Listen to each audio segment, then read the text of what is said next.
Assalamualaikum warahmatullahi wabarakatuh. Selamat siang. Di sini saya akan menjelaskan materi tentang belajar dan pembelajaran beserta teori-teori pembelajaran. Belajar adalah suatu proses perubahan individu yang berinteraksi dengan lingkungan sekitarnya ke arah yang baik maupun yang tidak baik. Jadi di sini sudah menjelaskan bahwa suatu perubahan yaitu dari dulunya yang tidak kita tahu menjadi tahu. Itulah yang dimaksud dengan belajar. Belajar juga ini pasti kita perlukan setiap manusia, karena dimana belajar adalah suatu keberhasilan atau suatu impian atau suatu yang diimpikan oleh setiap manusia untuk mencapai sebuah kesuksesan. Dalam kita belajar pasti ada berbagai macam hal yang harus kita lewati dan berbagai macam risiko yang harus kita lewati selama kita belajar dari TK, PAUD, SD, SMP, dan perguruan tinggi. Nah, kita yang belajar pasti seharusnya kita bersyukur, karena dimana kita masih memperoleh yang namanya belajar. Kita masih tahu bahwa belajar itu seperti apa, belajar itu bagaimana, dan juga kita pasti bersyukur atau sangat berterima kasih kepada kedua orang tua kita yang masih lengkap ada, seperti ayah, ibu, keluarga kita yang bisa mendukung kita, mendorong kita, memotivasi kita selama kita dalam bangku pendidikan. Karena dimana banyak di luar sana yang tidak mempunyai ayah ibu, yang tidak mempunyai keluarga, dan juga mereka tidak tahu yang namanya belajar itu seperti apa. Mereka tidak pahami mana yang baik dan mana yang tidak baik. Kadangkala yang baik, yang benar itu dikatakan salah, dan yang salah itu dikatakan benar.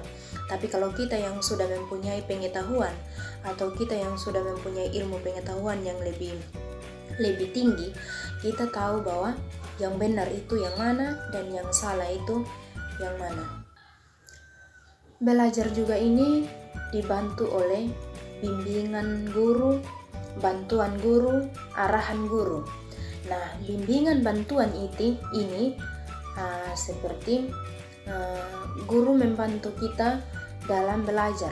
Guru membantu kita, membimbing kita, mendorong kita sehingga tidak ada yang namanya putus asa. Dan guru ini adalah istilah pahlawan tanpa tanda jasa. Nah, itulah guru yang mampu, yang bisa membimbing anak-anaknya, mengarahkan anak-anaknya, menunjukkan ke hal yang baik kepada anak-anaknya sehingga anak tersebut mencapai kesuksesan. Bukan hanya seorang pengusaha sukses atau seorang yang sudah memiliki gelar, dia tidak akan lalui dengan begitu saja. Selama dia belajar dari SD, SMP, SMA sehingga sampai ke perguruan tinggi, berbagai macam hal yang dia lewati, berbagai macam hal yang ia lalui, berbagai macam rintangan yang ia lalui, kesulitan, kekurangan. Namun kalau kita mampu melewati segala sesuatu kekurangan yang ada atau keterbatasan atau berbagai macam kesulitan, kalau kita mampu melewati, pasti kita akan meraih atau mencapai kesuksesan kita. Nah, tujuan belajar bukan hanya kita mengada-ngada, tapi tujuan belajar ini untuk mendapatkan suatu kesuksesan atau keberhasilan yang bisa membahagiakan kepada kedua orang tua kita, keluarga kita, di mana kita dari yang keluarga miskin menjadi keluarga yang terpandang. Nah, keluarga yang terpandang ini bukan dari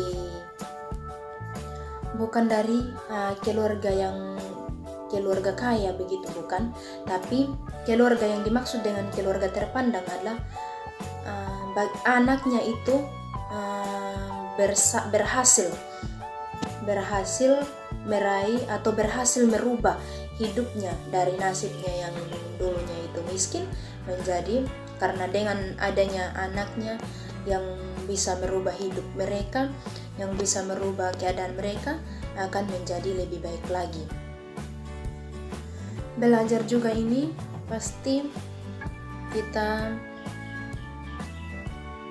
mau meraih cita-cita kita yang kita impikan atau tujuan utama kita yang kita impikan dari kecil.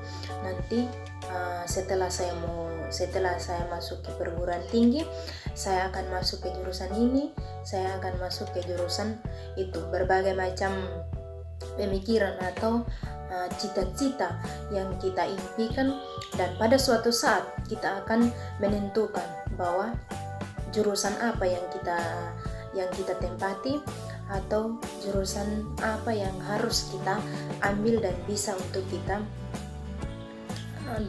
kita melanjutkan ke jenjang yang berikutnya. Nah, di sini ada beberapa teori menurut para ahli. Teori yang pertama yaitu menurut Gagnes dan Brignes pada tahun 2008 menjelaskan bahwa belajar adalah hasil pasangan stimulus dan respon yang kemudian diadakan penguatan kembali yang terus-menerus. Dan teori yang kedua menurut Nana Sujana, mengajar adalah proses memberikan bimbingan atau bantuan kepada anak didik dalam melakukan proses belajar. Nah, seperti yang saya sudah jelaskan dari awal, belajar ini adalah proses bimbingan atau bantuan. Bimbingan atau bantuan itu seperti oleh guru kita yang membimbing atau membantu kita untuk mengenal huruf dari A sampai Z, dan dari 1 sampai 100, dari 100 sampai 1000 dan lain sebagainya. Dan teori yang ketiga menurut Ligren, belajar adalah sebagai proses perubahan tingkah laku yang relatif permanen, dan perubahan tersebut disebabkan adanya interaksi individu yang bersangkutan dengan lingkungannya. Nah, yang dimaksud dengan Ligren di sini yaitu belajar adalah suatu perubahan tingkah laku yang dulunya itu kita anggap saja dikatakan bilang jahat, tetapi bukan jahat dalam ini, tapi jahat dalam segala perbuatan, tingkah laku, perkataan. Nah, ketika kita sudah tahu yang namanya, atau ketika kita sudah melalui atau ketika kita sudah duduk dalam bangku pendidikan, maka kita tahu bahwa yang namanya belajar itu seperti apa, dan yang namanya tingkah laku mana yang baik itu yang mana, dan yang tidak baik itu yang mana. Di situ adanya perubahan tingkah laku kita atau perubahan karakter kita yang dulunya tidak sesuai yang diinginkan oleh kedua orang tua kita, saudara kita, keluarga kita, maupun masyarakat di lingkungan kita. Kini melalui belajar ini, melalui proses belajar ini, maka tingkah laku kita akan berubah ke hal yang baik dan berubah secara permanen. Berubah ini bukan selamanya berubah total atau berubah begitu masuk pertama langsung berubah, tidak, tetapi ini melalui proses perlahan demi perlahan pasti akan berubah, sedikit mengupas dari karakter kita yang dulunya tidak baik. Dia akan mengkikis perlahan-lahan sehingga berubah menjadi karakter yang baik dan menjadi orang yang baik.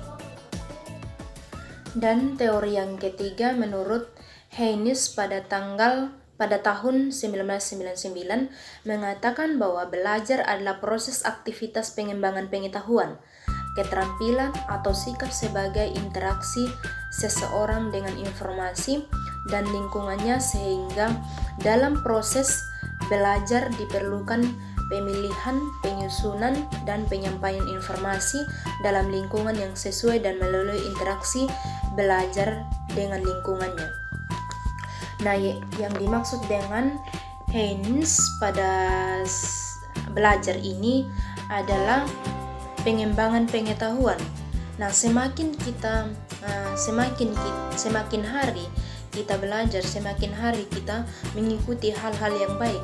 Nah, maka pengetahuan kita itu semakin meluas atau pengetahuan kita itu semakin mengembang, dan kita juga mempunyai keterampilan yang dulunya kita tidak tahu itu pengetahuan seperti apa, keterampilan seperti apa. Dengan adanya belajar kita tahu bahwa keterampilan itu ada setiap anak-anak atau ada setiap orang. Tidak mungkin tidak ada dalam setiap orang, pasti ada yang namanya keterampilan. Nah, keterampilan ini bisa kita tunjukkan ke tengah-tengah saudara kita atau teman kita, dan bisa keterampilan juga ini bisa kita menunjukkan atau bisa kita menunjukkan kepada guru-guru kita dan bisa juga kita masuk dalam lomba keterampilan seperti lomba menyanyi, ini vokal group dan lain sebagainya. Oke, mungkin itu penjelasan saya dari pengertian dari belajar dan pembelajaran serta teori-teori pembelajaran. Assalamualaikum warahmatullahi wabarakatuh.